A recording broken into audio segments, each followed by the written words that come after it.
네, 오프닝 벨과 함께하고 계십니다. 이어서 김기성 앵커가 꼽은 이슈잇 함께할 텐데요. 어떤 이슈들이 기다리고 있는지 함께 확인해 보시죠. 네, 첫 번째 이슈는요. 미국의 경제 성장이 고점을 찍은 게 아니냐 이런 우려가 나오고 있다면서요. 네, 그렇습니다. 앞에서도 잠깐 얘기가 있었습니다만은 지난주에 발표된 2분기 경제 성장률이 월가에서 예상하기는 8.4 정도 예상을 했었는데 네. 6.5로 나왔지 않습니까? 그렇죠. 그리고 1분기 경제 성장률이 6.4%로 확정이 됐습니다. 그러니까 사실 1분기하고 2분기는 작년 1분기하고 2분기가 워낙 안 좋았기 때문에 기저 효과가 있을 것이다라고 기대를 해서 8%가 넘을 걸로 예상을 했습니다만은 결국 6.5%밖에 기록을 하지 못했습니다. 그리고 아마도 3분기, 4분기는 기저 효과가 사라지기 때문에 이 성장률은 좀 더 줄어들지 않겠느냐 이렇게 본다면은 전체적으로 2분기 경제 성장률이 가장 높은 고점을 찍고 그 이후로는 둔화될 것 같다라는 그런 걱정을 했었는데 오늘 나온 제조 PMI 지수를 볼 것 같으면은 이런 전망이 현실화되는 것 아니냐라는 그런 믿음을 굳혔다 이렇게 보시면 될 것 같습니다. 그러니까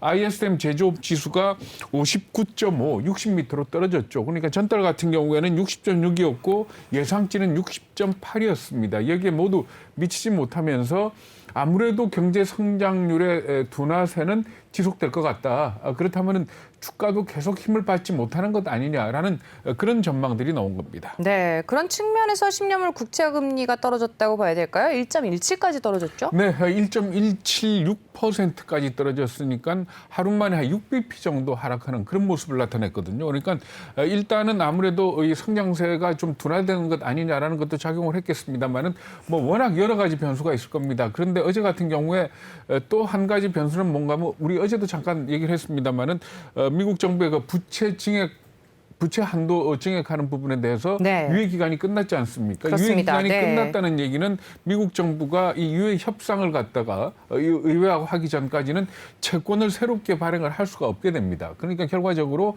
채권의 수급에 있어서 아무래도 채권 공급이 줄어들게 되니까 채권값이 올라가고 금리가 떨어지는 그런 현상이 나타날 것이다. 이렇게 예상을 하고 있는 겁니다. 지금 현재 미국 재무부가 갖고 있는 현금이 대략 한 4,500억 달러 정도 된다라는 그런 얘기가 나오고 있는데 지금 7월부터 해가지고 9월까지 미국 정부의 재정 수입은 아마 7,860억 달러 정도 될 거고 지출은 1조 5,510억 달러 정도 될 거다. 그러니까 재정 수입에다가 현재 갖고 있는 현찰 4,500억 달러를 합치면은 대략 한 10월 달까지는 버틸 수 있지 않겠느냐. 이렇게들 대략 계산을 하고 있습니다. 그런데 문제는 뭔가 하면은 이 행정부가 의회하고 이 부채 한도 증액 협상을 하기 위해서는 가지고 있는 현찰을 갖다 2천억 달러 수준으로 떨어뜨려야 됩니다. 그렇기 때문에 그때까지는 주로 현찰을 쓰게 될 것이고 그렇다면 결국은 이 채권 금리는 좀 더 낮은 수준에서 지속적으로 움직이지 않겠느냐 이렇게들 보고 있는 겁니다. 네, 뭐 테이퍼링이 빨라질 수도 있다 이런 전망들도 나오고 있죠. 네, 그러니까 크리스토퍼 윌러 연준 이사가 CNBC에 나와서 한 얘기입니다. 그러니까 8월하고 9월에 나올 고용 지표를 보고 이 고용 지표가 계속 80만 명 이상 증가가 나타나게 된다면은 아무래도 10월부터 테이퍼링을 시작할 수 있지 않겠느냐.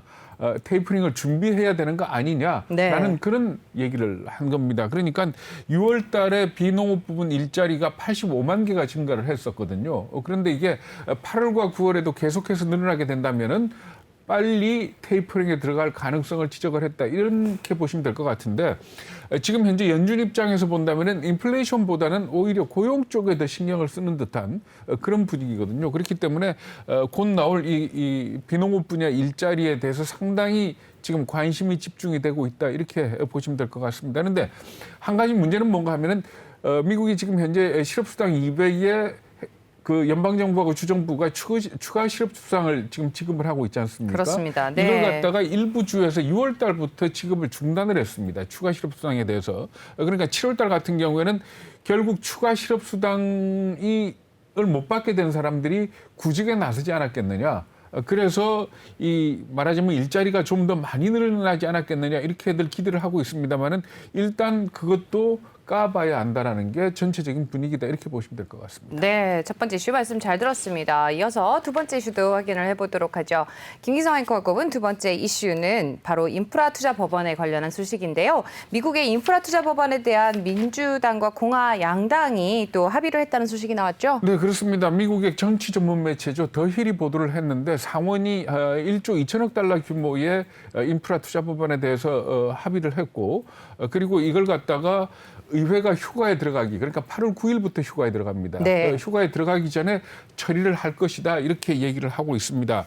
전체적인 계획을 보면은 12년 동안 앞으로 1조 2천억 달러가 소요되는 그런 예산안인데 실제적으로 신규 지출로만 따지면은 한 5,500억 달러 정도 되는 걸로 이렇게 나오고 있습니다. 네. 근데 또 규모로 봐서는 당초 이제 바이든 대통령 계획에는 못 미친다 이런 얘기도 있더라고요. 그렇죠. 그러니까 네. 바이든 대통령이 취임하고 난 이후에 했던 얘기가 인프라 투자 관련해서 2조 2,500억 달러 그리고 가족 계획, 패밀리 플랜 관련해서 1조 7천억 달러 그러니까 합쳐서 4조 달러 정도를 얘기를 했었거든요. 그랬었죠. 네. 그런데 지금 현재 상원에 통과될 인프라 투자 법안 같은 경우에는 5,500억 달러에 불과한 거기 때문에 너무 많이 줄어든 것 아니냐 이렇게 볼 수가 있는데 사실은 민주당이 지금 현재 투 트랙으로 가고 있다 이렇게 봐야 될 겁니다. 그러니까 4조 달러에 달하는 이 인프라 투자, 가족 계획 투자 관련해서 공화당이 워낙 반대하는 부분이 많습니다. 네. 그러니까 공화당도 수긍을 하는 부분만 따로 떼냈더니 그게 5,500억 달러였던 겁니다. 아하. 그러니까 이 5,500억 달러는 우선적으로 의회가 휴가에 들어가기 전에 처리를 하고 나머지 3조 5천억 달러는 따로 추진을 하겠다는 네. 그런 입장으로 지금 전해지고 있습니다. 그러니까 이 3조 5천억 달러는 5,500억 달러에 대한 예산안이 통과가 되고 나면 이 3조 5천억 달러에 대해서도 새롭게 발의를 해가지고 이거는 밀어붙이겠다. 아하. 그러니까 원래 상원에서 60표 이상 얻어야지 필리버스터를 피하고 통과가 될 수 있지 않습니까? 그렇습니다. 그런데 현재 네. 50대 50이고 다만 의장이 캐스팅 보트를 갖고 있는데 의장은 부통령이 하는 거거든요. 그래서 결국은 이런 상황에서는 예산 조정권을 가지고 처리를 하겠다라는 그런 입장으로 알려지고 있습니다. 다만 문제는 있습니다. 민주당 의원들도 전부 다 이 3조 5천억 달러에 대해서 찬성을 하느냐 그건 아니라고 그러거든요. 그런데 50대 50이라는 이 숫자가 한 명이라도 이탈표가 생기게 되면은 통과가 안 되게 돼 있기 때문에 이 부분에 대해서도 뭔가 좀 수정이 있지 않겠느냐. 네. 그리고 과연 이 의회가 휴가 들어가기 전에 이 법안까지도 처리가 될 수 있겠느냐. 이 부분에 대해서 더힐 같은 경우에는 이 아무래도 한 일주일 정도 휴가 기간을 연기할 것 같다라는 얘기도 나오고 있는데 결국 이거는 좀 더 뒤로 늦춰지는 거 아니냐라는 그런 얘기도 나오고 있습니다. 네, 말씀 잘 들었습니다. 이어서 세 번째 이슈도 확인을 해보도록 하죠. 세 번째 이슈는 중국 쪽 이슈인데요. 중국의 신장 지역에서 생산되는 태양광 소재에 대해서 탄소 배출 문제가 제기가 되고 있죠. 네, 그렇습니다. 그러니까 우리가 태양광 패널이라고 얘기를 하면은 폴리실리콘을 생산을 해서 그 폴리실리콘으로 인곳이라는 덩어리를 만듭니다. 그리고 네. 그 덩어리를 갖다가 얇게 잘라가지고 웨이퍼를 만들고 그 웨이퍼를 가지고 칩을 만들어서 패널을 만드는 그런 과정인데 지금 현재 전 세계적으로 생산량을 볼 것 같으면은 폴리실리콘의 생산량의 70%, 한 4분의 3 정도를 중국에서 만들고 있고요. 네. 그리고 또 그중에 대부분을 신장 지역에서 만들고 있는 걸로 이렇게 집계가 되고 있습니다. 신장 지역에서 이렇게 폴리실리콘을 많이 만드는 이유는 뭔가 하면 중국 당국이 이 신장 지역에다가 인구가 좀 적으니까 대규모 화력발전소를 지었습니다. 네. 그런데 이 폴리실리콘을 만들 때 전기료가 차지하는 비중이 대략 한 20-30% 정도 된다 그러거든요. 그러니까 전기값이 비싸면 폴리실리콘 제조 비용이 비쌀 수밖에 없다. 이렇게 보시면 되는 겁니다. 네. 그런데 독일에서 만드는 폴리실리콘에 들어가는 전기료하고 신장 지역에서 만드는 폴리실리콘에 들어가는 전기료하고 4배 차이가 난다 그럽니다. 그런데 이제 무슨 문제가 생기는가 하면은 결과적으로 이 신장 지역에서 만든 폴리실리콘으로 태양광 패널을 만들게 되면 화력 발전을 이용을 하니까 탄소 배출량이 많아지는 것 아닙니까? 그렇겠죠. 그렇게 된다면은 태양광으로 가지고 탄소 제로, 탄소 프리로 가겠다는 것 자체가 말이 안 되는 거 아닙니까? 그렇습니다. 특히 네. 프랑스라든지 노르웨이라든지 이런 나라들 같은 경우에는 전기 생산 자체가 이 화석연료하고 크게 관계가 없는 전기들을 사용을 하고 있습니다. 그런데 그런 전기들 생산을 갖다가 중단시키고 태양광을 갖다 놨는데 그 태양광을 알고 봤더니 탄소가 많이 나오는 태양광이더라. 네. 이 부분을 갖다 월스트리트 저널이 지적을 한 겁니다. 그렇기 때문에 결과적으로 신장 지역에서 나오는 이 폴리실리콘 문제는 탄소 배출에 문제가 있다라는 아하. 그 부분을 지적을 했다 이렇게 보시면 되는 겁니다. 사실상 당초에는 미국이 인권 탄압 문제를 삼았던 거였잖아요. 그렇죠. 그러니까 네. 지난 6월이었죠. 6월 달에 미국이 인권 탄압을 이유로 해가지고 신장 지역에서 생산되는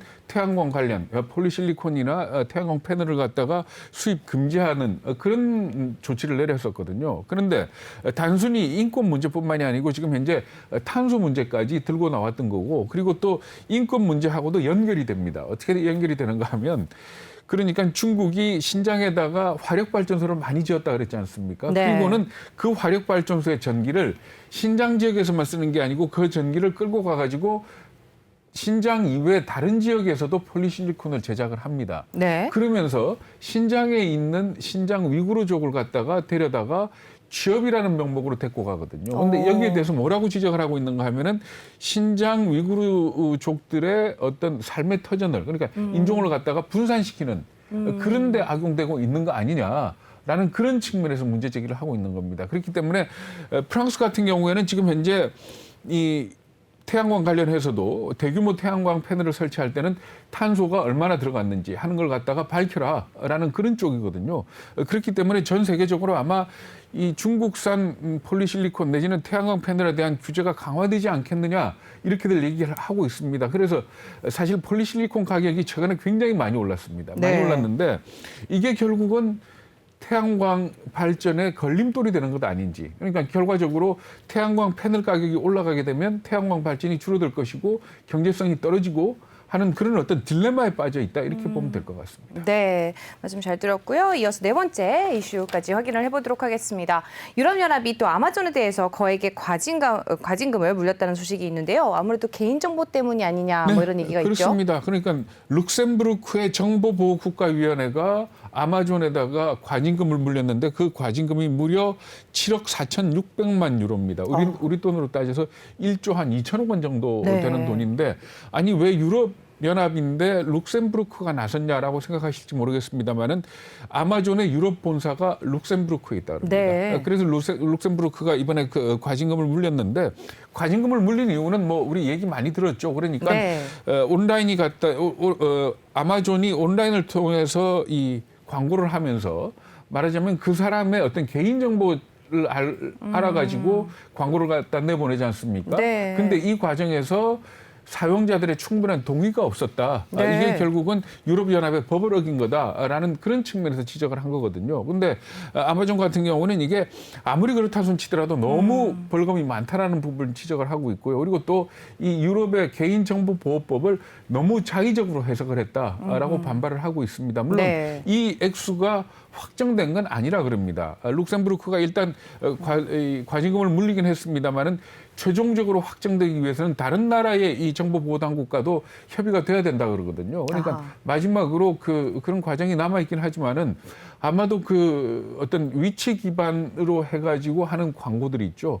이 부분에 대해서는 SNS 쪽 관련해가지고 상당한 제재들, 규제들이 생기지 않을까 이렇게들 예상을 하고 있습니다.